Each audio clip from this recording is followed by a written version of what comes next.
Quelle est la vérité sur le pendule et le magnétisme? Personne ne devrait parler du pendule avant d'avoir lu ces documents. Nous vivons à une époque où la vérité est trop souvent ou embrouillée d'erreurs, ou perdue, ou cachée.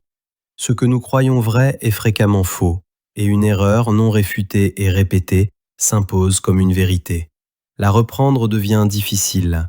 Il est alors malheureusement trop courant de voir que celui qui dénonce l'erreur est attaqué violemment, soupçonné d'amener la division. Celui qui amène la division, ce n'est pas celui qui dénonce l'erreur, mais celui qui enseigne l'erreur. La seule question que l'on doit se poser, est-on dans le vrai ou dans le faux? À chacun d'apporter ses documents et qu'on en juge.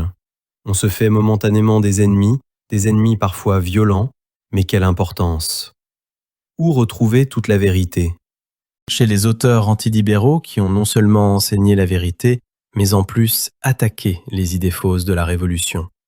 L'école antilibérale a tout vu, tout étudié. Elle a un enseignement complet et sans erreur. Elle a surtout combattu de Mira-Rivos, 1832, à la mort de Saint-Pédis, 1914. Louis-Hubert Rémy s'est spécialisé dans la recherche de tous les antilibéraux et de leurs écrits. Pas loin de 200 auteurs repérés, clairs et laïques, dont beaucoup sortis du tombeau, 70 thèmes étudiés et médités, 1500 ouvrages référencés, un travail obstiné de plus de 20 ans, la défense sans finesse ni stratégie habile de ces vérités et donc l'opposition de nombreux ennemis ignorants.